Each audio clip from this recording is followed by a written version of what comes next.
Company के tour पर हरी मुंबई गया हुआ था। वह 3 दिन मुंबई में रुका। सारा दिन कंपनी कार्य में कट जाता और शाम के समय कंपनी गेस्ट हाउस आ जाता।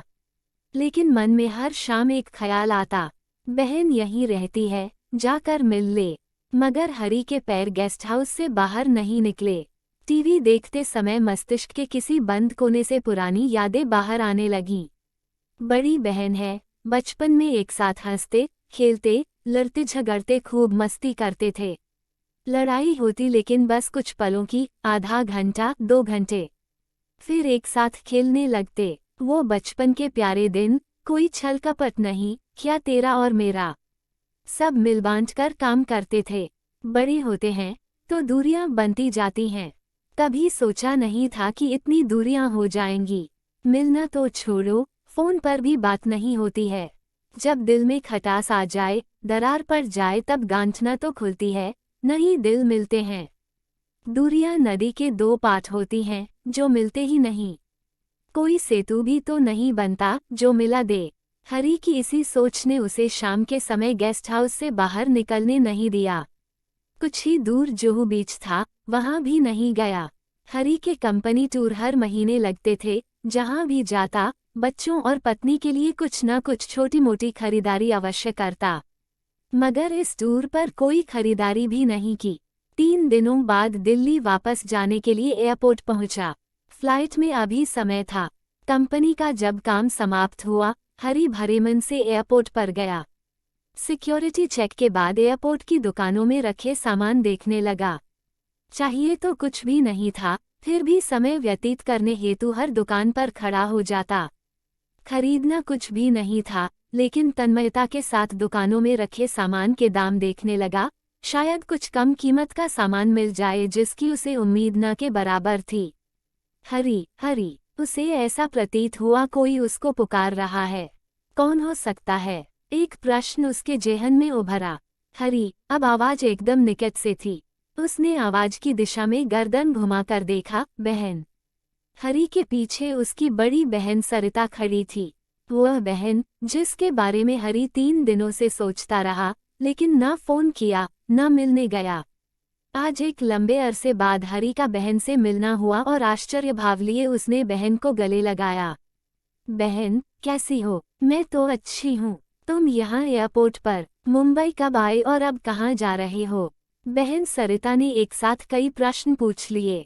मुंबई कंपनी के काम से आया था, अब वापस दिल्ली जा रहा हूँ। घर मिलने नहीं आए और फोन भी नहीं किया। बहन से नाराजगी दूर नहीं हुई अब तक। सरिता के व्यवहार में उसे कुछ परिवर्तन दिखा। गलत मत सोचो, बहन। नाराजगी कुछ नहीं है। सुबह कंपनी के काम से आया था और शाम वापस जा रहा हूँ। काम समाप्त होने के बाद समय नहीं मिला, हरी ने बहन सरिता को स्पष्टीकरण दिया। यहाँ हरी झूठ बोल गया, जबकि वो पिछले 3 दिनों से मुंबई में था और बहन की यादों की कश्मकश भी थी। अच्छा बहन, तुम एयरपोर्ट पर अकेली? जीजा कहाँ हैं? भाई, सब बेंगलुरु गए हैं। मैं भी वहीं जा रही हूँ। सास की तबीयत ठीक नहीं है। बड़े भाई साहब के घर में हैं। कभी भी अंतिम सांस ले सकती हैं। तुम्हारे जीजा 1 सप्ताह से बेंगलुरु में हैं, सरिता ने हरी को बताया। आज लगभग 10 वर्षों बाद हरी और सरिता मिल रहे थे। 55 वर्ष का हरी और उसकी बड़ी बहन सरिता 61 वर्ष की। हरी कुछ यादों में खो गया। हरी और उसकी बहन में आर्थिक अंतर बहुत अधिक था। हरी एक प्राइवेट कंपनी में नौकरी करता था और उसका बहनोई एक सफल व्यापारी। बड़ी दुकान, बड़ा ऑफिस। नौकरी के कारण हरी की आर्थिक स्थिति व्यापार जगत में विशेष स्थान रखने वाली बहन और बहनोई के मुकाबले कुछ भी नहीं थी। बच्चों की उच्च शिक्षा और विवाह के लिए धन अर्जन की खातिर वह अपनी इच्छाओं को दबा देता था। 10 वर्षों पहले धनी बहन बहनोई की बड़ी पुत्री के विवाह पर हरी कुछ अधिक उपहार नहीं दे सका, जिस कारण विवाह समारोह पर सरिता की सास के तानों पर हरी बहन भाई के नाजुक रिश्ते की अहमियत को ध्यान में रखते हुए चुप रहा। अपनी सास और दूसरे बड़े बूढ़ों के आगे सरिता भी बेबस थी। उसने मौके की नजाकत नहीं समझी। सास और घर के अन्य बूढ़ों के आगे उसने भी हरी को खरी खोटी सुना दी कि खाली हाथ आने से अच्छा होता शादी में न आता। कम से कम उसे ताने तो नहीं सुनने पड़ते। हरी अपनी हैसियत से अधिक उपहार लेकर गया था, लेकिन बहन सरिता की सास और दूसरे बड़े बूढ़ों की नाक के नीचे वे उपहार नहीं उतरे। उनके परिवार में भांजी की शादी पर मामा के घर से चूड़ा और अन्य कीमती उपहार की प्रथा थी। हरी मौके और रिश्ते की नजाकत समझता था, इसलिए चुपचाप खून का घूंट पी लिया। परंतु सरिता अपना आपा खो बैठी। उस दिन जो दिलों में दूरियां बनी, उनको आज 10 वर्ष हो गए। उस दिन के बाद वह बहन से कभी नहीं मिला और फोन भी नहीं किया। बहन भाई का रिश्ता टूट गया। आज 10 वर्षों बाद सरिता की सास अंतिम सांस ले रही है। एयरपोर्ट पर दोनों की मुलाकात अचानक हो गई। 10 वर्ष की कुट्टी के पश्चात दोनों के मन की खटास खुद दूर हो गई। ये कुदरत का करिश्मा ही रहा जब सरिता ने एयरपोर्ट पर विंडो शॉपिंग करते देख हरी को आवाज दी और हरी ने पलटकर बहन को गले लगा लिया। हरी ख्यालों से बाहर आया, बोला, बहन खड़े खड़े थक जाओगी, चलो बैठकर बात करते हैं।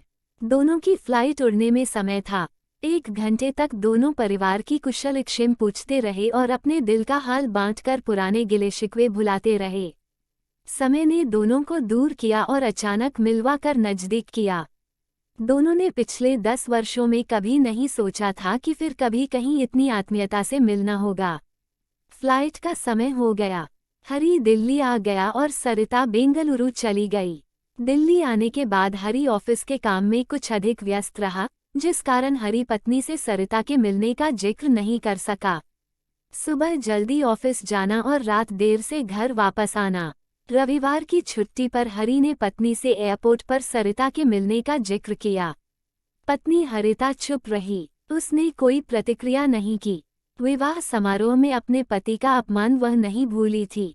हरी ने सरिता को माफ कर दिया था, हालांकि बोलचाल 10 वर्षों बाद हवाई अड्डे पर हुई, लेकिन हरिता ने नंद सरिता और उसकी ससुराल को अभी भी माफ नहीं किया था।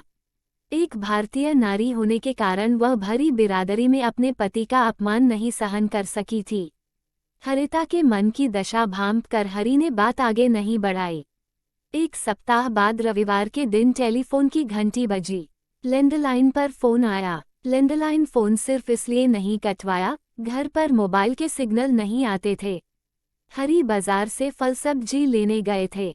हरिता ने फोन उठाया। भाभी, हरिता की आवाज सुन सरिता ने कहा। हरिता कुछ नहीं बोली, फोन कान पर लगाए चुप रही। उसकी आंखें नम हो गईं। सरिता की सास के निधन का समाचार सुनकर हरिता रो पड़ी। भाभी, रोते नहीं हैं, क्या मुझसे अभी भी नाराज हो? सरिता का गला रुंध गया। नहीं दीदी, कोई नाराजगी नहीं। उठाला कब है? हरिता ने पूछा। बुधवार को बेंगलुरु में है। इतना सुन हरिता ने फोन रख दिया। सरिता समझी कि हरिता अभी भी नाराज है। सरिता की सास की मृत्यु पर हरिता के मन में सभी गिले शिकवे दूर हो गए। गिले शिकवे की जो वजह थी वही चली गई, तब किस बात की नाराजगी? सास और दूसरे बुजुर्गों के आगे सरिता बेबस थी। हरिता सब समझती थी। उसकी नाराजगी भाई बहन के संबंध तोड़ने पर थी। सरिता ने राखी भी भेजनी छोड़ दी थी। बांधने नहीं आती, लेकिन डाक से भेज तो देती। 10 वर्षों से सरिता ने हरी को राखी भी नहीं भेजी थी। भरी बिरादरी में उसने सास का साथ दिया, मगर भाई से राखी का संबंध तो न तोड़ती। डाक से भेज देती, कभी कभार फोन कर देती। ये सब वह सोच ही रही थी कि हरी फल सब्जी लेकर घर आए। हरिता ने सरिता की सास की मृत्यु का समाचार दिया। हरी, हमें उनके उठाले पर जाना चाहिए। तुम टिकट बुक करवा लो। क्या तुम जाना चाहती हो? हरी ने हैरत से पूछा। गमी के मौके पर हमें अवश्य जाना चाहिए।